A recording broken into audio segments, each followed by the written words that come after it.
Hi everyone! Our webinar today is titled Three Tips to Managing Defiance and Noncompliance. Defiance and noncompliance is a pretty prevalent concern when I speak with parents and teachers at school, and as you might know, this can look very different in each case and each situation.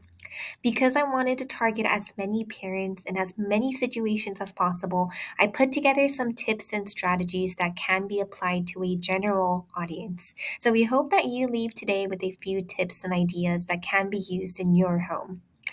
Today's webinar, along with many others, are tailored for parents with special needs children from very early learners to teens and young adults. So please feel free to check them out on our website. This webinar is being presented by our Villaged program. We are a team of professionals including speech pathologists, BCBA, nurses, program specialists, and much more. And we're all for special education.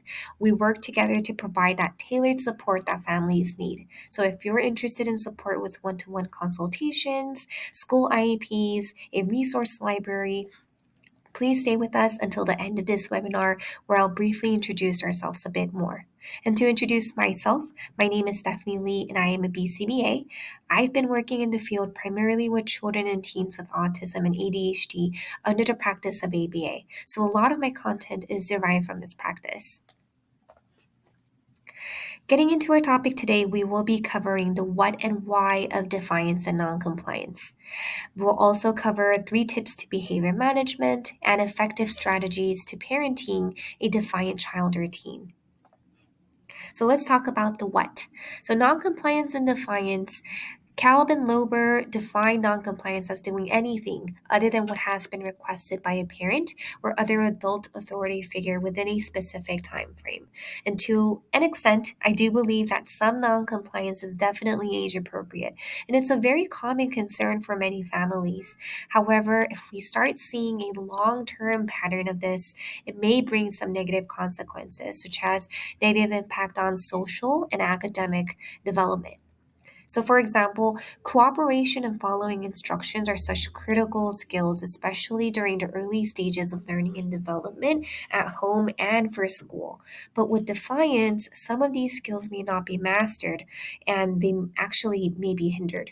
So, also having recurring issues with defiance definitely impacts relationships with others, whether it's with authority figures like parents or teachers or staff members, also with peers as well. So it's very important that we are mindful of effective strategies to support these non-compliant behaviors from very early stages. And diving a bit deeper into the what, let's discuss what non-compliance might look like. So, what does noncompliance look like? Walker and colleagues analyzed noncompliance into four different forms. We have passive noncompliance, which is not responding to instructions, but not angry nor hostile. So, for example, a parent might be calling a child for dinner, but the child does not respond and continues to play, just simply ignoring. Second, we have simple refusal, which is a bit similar to direct defiance, but it lacks that aggression component. So it involves acknowledging the instructions but communicating refusal. So, for example, a parent asks a child to wash hands, and the child responds, I don't have to. I just washed my hands a few minutes ago. So, here, this child is not carrying out the instructions, but there's no aggression, and he or she is calm. And it's just open communication of the refusal.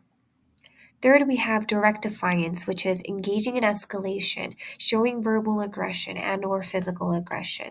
Usually when we do hear about noncompliance and defiance, this is the type of noncompliance and defiance that we're most concerned about. A child might show anger along with the refusal. An example for this might be when a parent asks their child to clean the room and the child yells or screams in response and maybe even demonstrates some physical aggression as well. And lastly, we have negotiation. The child is bargaining, reasoning, negotiating with adults when they don't want to follow the rules. And we see this quite often at school with students and teachers, where the child is kind of negotiating the workload.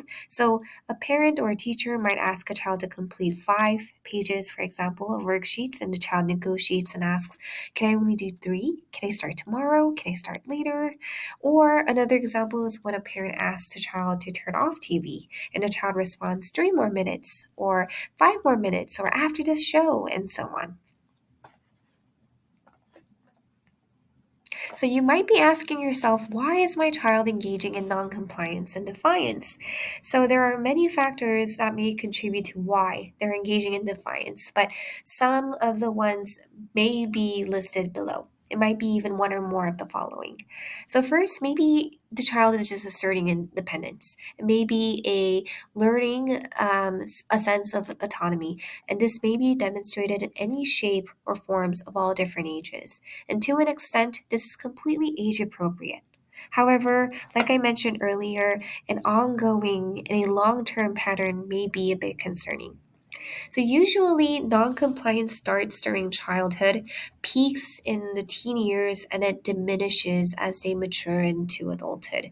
But if it's not the case, that's when we do want to work on those non-compliant behaviors. And that's why it's so important that we target it during earlier stages. Second, we have lack of comprehension.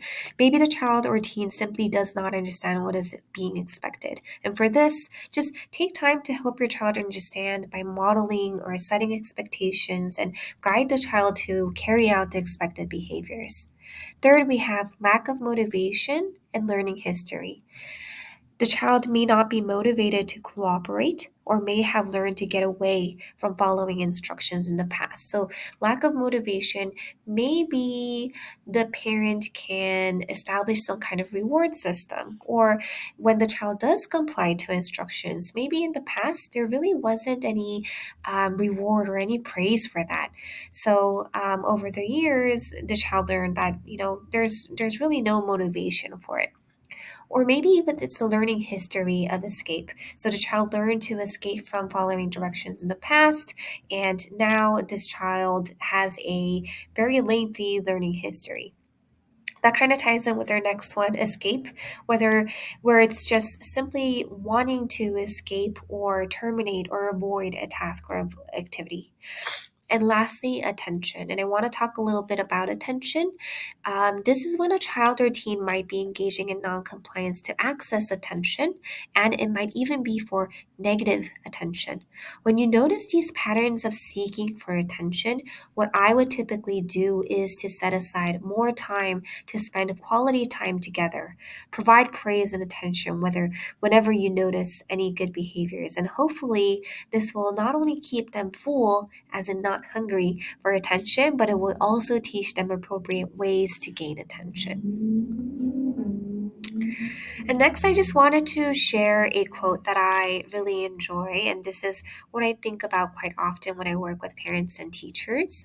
When a flower doesn't bloom, you fix the environment in which it grows, not the flower. And I strongly believe that any parent looking for recommendations to change their child's behaviors are most likely willing to change their own behaviors and the environment to apply that strategies as well. So let's start talking about those strategies that parents and caregivers can take. So I want to begin here about the four different parenting styles. We have authoritarian, authoritative, permissive, and uninvolved. Parenting comes down to two factors, right? We have parental support and parental limit, where parental support ties in with how responsive that parent is with their child, and parental limit is more about that level of discipline and control. So the first one in yellow, we have an authoritarian parent, and the picture kind of shows it all. This is a parent who has low responsiveness and high control. There is a focus on obedience and punishment over discipline. This is a parent who is centered around rules and regulation, but lacks that emotional support or reasoning. Second, we have authoritative parent, and that's the one in the blue here. This is a parent that has high responsiveness and high control. And this is a parent that listens to the child, supports the child, shows a good balance between the two factors, validates the child's emotions, all while establishing clear rules. So, for example, instead of saying, go to sleep because I said so, an authoritative parent might say, go to sleep so you can let your body rest and refresh for tomorrow. So this parent creates a positive relationship with their child, but they also have enforced disciplines and rules. And this is kind of where we want to be and where we aim to be. Third, we have permissive parent in pink, and we see that picture. This is a parent who has high responsiveness and low control. So there's no rules, no discipline, but there may be a strong emotional support coming from the parent. This is a parent who might say things like, kids will be kids. Lastly, in purple, we have uninvolved parent. This is a parent that we are concerned with. We want to provide as much support as possible. This is a parent who has low responsiveness and low control, provides very little guidance, nurturing, or any attention. We might even say that this is a bit of neglect for this type of household.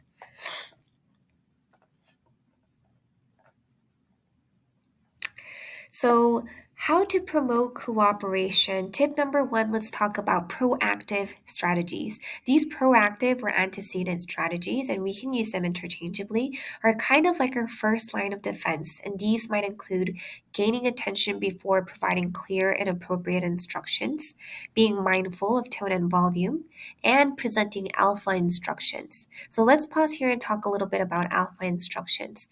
These are the kind of instructions that are more likely to be effective commands. This is where we make eye contact before delivering the instructions, and the instruction itself might be specific, simple one step instructions instead of what we call beta instructions. And these beta instructions might be something like, will you come here? Let's clean your room. Or those questions with the can you? We actually want to be very direct. And aside from these alpha instructions and moving on with our other proactive strategies, we also have building momentum and providing choices because we want to promote shared control. Tip number two, we want to use reactive strategies or otherwise known as consequence based strategies. So I highly recommend that we stay calm and neutral. Teach appropriate ways to communicate that escape or termination of demands, whether it's I don't want to do it or all done, I need a break. Teaching these appropriate ways of communication might help with those children who engage in aggression, whether it's verbal or physical, or who just kind of runs away or leaves the area without notifying the authority figure. So we can teach these appropriate functional communication responses to replace those behaviors. Third, we can also minimize the task or make the task easier. We can also use guided compliance by guiding the child to carry out the tasks. We can also use differential reinforcement of compliance, which is just a fancy ABA term for providing that positive reinforcement, whether it's praise, physical attention, or rewards for any type of compliance. And lastly, we can also give additional time. But we, of course, we want to make sure that we are following through. And our last tip number three is to utilize these general strategies of parenting, especially with a defiant teen. So, first, we have allowing shared control, which I highly recommend. So, our parents should be making it clear that you want your child and teen to feel respected and understood. So, make those rules and regulations for your home together with your child. You can even brainstorm together and you can ask what they value and how they want to be treated. Ask for their opinions and get their input as well. So, another great way of promoting shared control is to consistently provide choices. Second, we have modeling expectations. Serve as a role model for that behavior that you're expecting from your child. During tough situations, we want to remain calm and patient. For example, when your child is escalated or being defiant, we want to refrain from reciprocating that anger. We want to stay calm by giving them, or maybe even yourself, some time to recollect yourself or calm down. And when you do enforce consequences, we want to do it in a very reasonable manner. Third, we want to set clear boundaries. So we want to be clear about what you will and will not tolerate. And this goes hand in hand with modeling expectations. For example, let them know that it's okay to be angry, but that it's not okay to use profanity.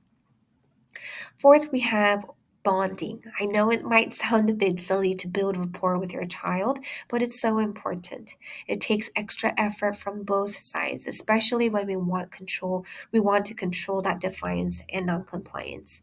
But taking time to connect might even help us understand maybe that there is additional external factors that are contributing to that defiance. So maybe we might get to understand our child or teen better. And lastly, don't be afraid to seek professional assistance if it's necessary. Having that third person to observe and provide guidance might be tremendously helpful. So, how do you seek additional help? We can always reach out to a psychologist or a psychiatrist. We can also reach out to ABA services who can help with behavior management and caregiver training. Or you can even reach out to us for our village program. So, speaking of the Village program, we have many, many benefits that you can check out on our website. We have guidance with IEPs, we have a private community, a resource library that I will share, and last but not least, we have on demand support from educational specialists. So, you can speak with a BCBA, a speech pathologist, or maybe even a special education specialist who can give you that support. So I just wanted to share this really quickly. On our Village website, you can see this webinar along with many other webinars. So if you are curious about what other topics there are, please feel free to check our website. And along with those webinars, we have these free parent resources, which are kind of like different pamphlets that have a lot of information that are relevant to those webinars. So those pamphlets that I just shared, they're included in this resource library as well. And in this resource library, we have three different categories. We have parent resources, where we have all sorts of different informative um, just pamphlets, including various topics. We also have behavior management and skill acquisition procedures, which is kind of like a lesson plan that parents can use to teach different skills. And we have printable activities that you can just print and share with your children. And we have these worksheets for all different ages, up to teens as well. So if you're ever interested and if you want to check us out, please feel free to check our website at xcomweb.com/social emotional or villaged.com. You can also email us at simplesped@xcomweb.com.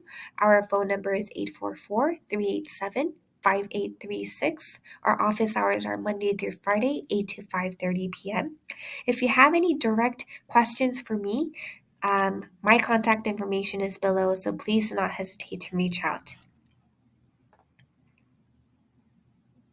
And thank you. Thank you for your time to watch our webinar today. We hope you have a great rest of your day. Again, if you are a parent who needs some extra support, please feel free to reach out to us and see how we can help. Thank you.